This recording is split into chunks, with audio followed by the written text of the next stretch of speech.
वंचितों का जो अधिकार है, मोदी उसका चौकीदार है।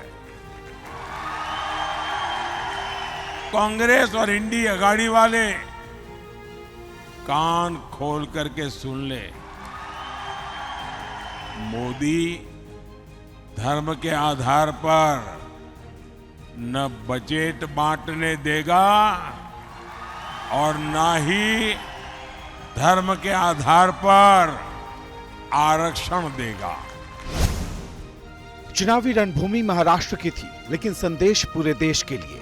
पीएम मोदी ने इंडिया गठबंधन पर हमला बोलते हुए कांग्रेस पर संगीन आरोप लगाए। आरोप बजट के धर्म के आधार पर आवंटन की सोच का है। कांग्रेस की सोच है कि देश की सरकारें जितना बजट बनाती है उसका 15% सिर्फ और सिर्फ माइनॉरिटी पर खर्च हो, यानी धर्म के आधार पर बजट का भी बंटवारा। प्रधानमंत्री यही नहीं रुके, उन्होंने ये भी कह डाला कि कांग्रेस माइनॉरिटी में भी अपने प्रिय वोट बैंक के तुष्टीकरण के लिए बजट में ऐसा बंटवारा चाहती है। आप कल्पना कर सकते हैं कि बजट का इस प्रकार से टुकड़े करना ये कितना खतरनाक विचार है। और आप जानते हैं, कांग्रेस के लिए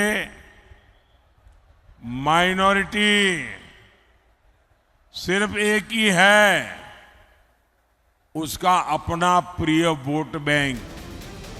महाराष्ट्र की 48 में से 35 सीटों पर वोटिंग हो चुकी। अब 20 मई को बाकी बची 13 सीटों पर मतदान होना है। इनमें नासिक, डिंडोरी और धुले के साथ ही मुंबई की 6 लोकसभा सीटें भी शामिल हैं और बीजेपी इसके लिए सबसे मजबूत कार्ड चलती हुई दिखाई दे रही है। धर्म के आधार पर इन्होंने देश को बांटा और आज भी वो धर्म के आधार पर भांति भांति के बंटवारे करने में लगे हुए हैं। प्रधानमंत्री मोदी के इस धुआंधार हमले पर कांग्रेस ने तीखा पलटवार किया।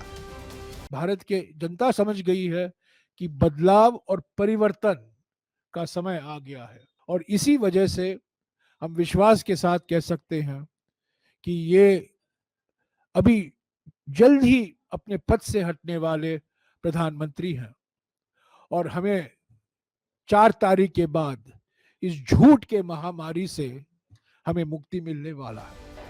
पीएम मोदी ने डिंडोरी के बाद भिवंडी में रैली की और इसके बाद मुंबई उत्तर पूर्व सीट पर रोड शो किया। इसने महाराष्ट्र की चुनावी तपिश को और भी बढ़ा दिया है।